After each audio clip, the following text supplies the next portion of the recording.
அண்ணாமலைக்கு கிடைத்த green signal, மொத்தமும் போச்ச. எடப்பாடி ஷாக். தமிழக பாஜக தலைவர் அண்ணாமலைக்கு அதிமுகவை விமர்சிக்கவும் அவர்கள் மீதான ஊழல்களை கொண்டு வரவும் கிரீன் சிக்னல் கிடைத்து விட்டதாம். டெல்லி சப்போர்ட் முழுவதாக உள்ளதால் தான் எடப்பாடி பழனிசாமியை லெஃப்ட் ரைட் வாங்கிவிட்டார். படிப்பிற்காக அண்ணாமலை லண்டனில் இருந்தாலும் அவர் கட்சியின் செயல்பாடுகளை கவனித்துக் கொள்வதற்கும் அறிவுறுத்தலை வழங்குவதற்கும் தொழில்நுட்பங்கள் வந்துவிட்டன.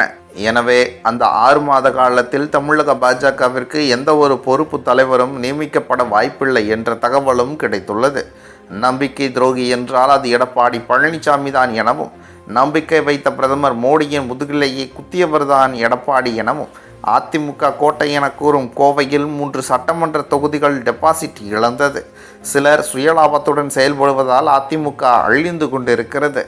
சுய லாபத்திற்காக, அதிகார வெற்றிக்காக அதிமுகவை அழித்து கொண்டிருக்கிறார்கள் என விக்கிரவாண்டியில் பிரச்சாரம் மேற்கொண்ட தமிழக பாஜக தலைவர் அண்ணாமலை கூறியுள்ளது முழுக்க முழுக்க உண்மை என அதிமுக நிர்வாகிகளே கூற ஆரம்பித்து விட்டார்கள். முன்னாள் முதல்வர் ஜெயலலிதா மறைவிற்கு பிறகு அதிமுகவில் பல்வேறு மாற்றங்கள் நடந்தேறியது. ஜெயலலிதா மறைவிற்கு பின் உட்கட்சி பிரச்சனை பூதாகரமாக வெடித்ததால் 3 மாதங்களில் தன்னுடைய முதலமைச்சர் பதவியையும் ராஜினாமா செய்தார் பன்னீர்செல்வம். அதிமுக நிர்வாகிகளால் பொதுக்குழு கூட்டப்பட்டு சசிகலா கட்சியின் பொதுச் செயலாளர் ஆனார். பின்னர் அதிமுக 2ஆக உடைந்தது. சசிகலாவுக்கு பக்கபலமாக வேலை பார்த்தவர் எடப்பாடி பழனிசாமி. ஜெயலலிதாவின் 36 ஆண்டுகால அரசியல் வாழ்வில் நிகழாத காட்சிகள் எல்லாம் அவர் மறைந்த 3 மாதங்களில் அதிமுகவில் அரங்கேறின. 2ஆக உடைந்த அதிமுக மீண்டும் ஒன்றாகி அதிமுகவின் ஒருங்கிணைப்பாளராகவும் துணை முதலமைச்சராகவும் OPS பொறுப்பேற்றார். இரட்டை இலையும் மீட்கப்பட்டது. இதற்கு பெரும் உதவியாக இருந்தது பாஜக தான். அதன் பின் எடப்பாடி தனது வேலையை காட்டத் தொடங்கினார். OPS நீக்கம், அவரது ஆதரவாளர்கள் நீக்கம் என அதிரடி காட்டத் தொடங்கினார். இதற்கு காரணம் கொங்கு மண்டலத்தைச் சேர்ந்தவர்தான் மீண்டும் அதிமுக தலைமை ஏற்று நடத்த வேண்டும் என்பதால் குறிப்பிட்ட சமூகத்தைச் சேர்ந்த செல்வாக்கு மிகுந்த தலைவர்களை ஓரம் கட்ட ஆரம்பித்தார் எடப்பாடி. அதன்பின் எடப்பாடி தலைமையிலான அதிமுக 10 தேர்தல்களை சந்தித்துள்ளது. ஆனால் அனைத்திலும் தோல்விதான். அதற்கு காரணம் பாஜக என குற்றம் சாட்டியது.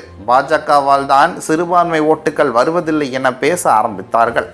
ஆனால் அது துளியளவும் உண்மை இல்லை என இந்த நாடாளுமன்ற தேர்தல் உறுதிப்படுத்தியுள்ளது. 35 தொகுதிகளில் இரட்டை இலை போட்டியிட்டு ஒன்றில் கூட வெல்லவில்லை.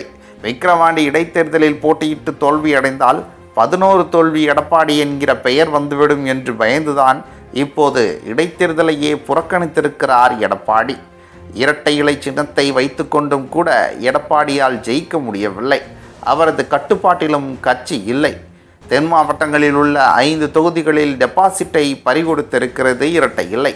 இது புரட்சித் தலைவர் புரட்சித் தலைவி இருவரும் கட்டிக்காத்த இயக்கத்திற்கு நேர்ந்திருக்கும் மிகப்பெரிய அவமானம் என இரத்தங்கள் கொதித்து போய் உள்ளார்கள்.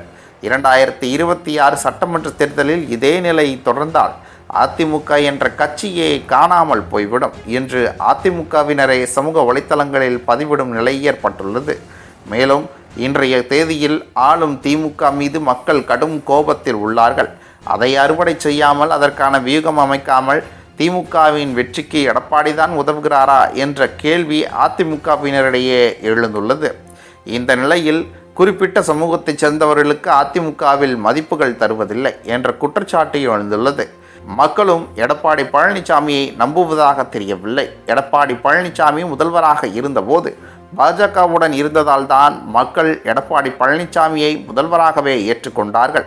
இந்த நிலையில் அதிமுகவில் முக்கிய புள்ளிகள் டெல்லியுடன் தொடர்புகளை ஏற்படுத்தி வருகிறார்களாம். பிரதமர் மோடி அண்ணாமலைக்கு கிரீன் சிக்னல் கொடுத்து விட்டாராம். 2026 தேர்தலுக்கு தயாராக சொல்லி திமுக ஃபைல்ஸ் போல் அதிமுக ஃபைல்ஸ் விரைவில் வெளிவரும் என பாஜக வட்டாரங்கள் தெரிவிக்கிறது. இனியும் பழனிசாமியை நம்பியிருந்தால் மொத்தமும் போய்விடும். விஜய்க்கு போட்டி என்பது அண்ணாமலைதான், வேறு நபர்கள் இல்லை என புரிந்து கொண்டு தென் தமிழகத்தில் உள்ள முக்கிய முன்னாள் அமைச்சர்கள், மூத்த தலைவர்கள் என அதிமுகவின் பலரும் டெல்லியில் அப்பாயின்மெண்ட் கேட்டு வருகிறார்களாம்.